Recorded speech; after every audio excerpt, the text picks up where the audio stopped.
Which of the following describes need? A. Expressing necessity.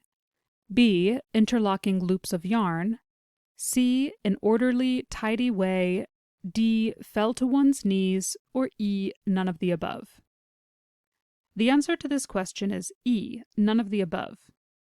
Although every choice here describes a word that sounds similar to need, none of them describe what need actually means, to massage or squeeze with the hands. Let's go through each choice to understand what it's describing. A, expressing necessity, can also be described as need. Although it's pronounced the same as need with a K, we can see that the spelling is different. B, interlocking loops of yarn, is referring to knit, which sounds similar to need.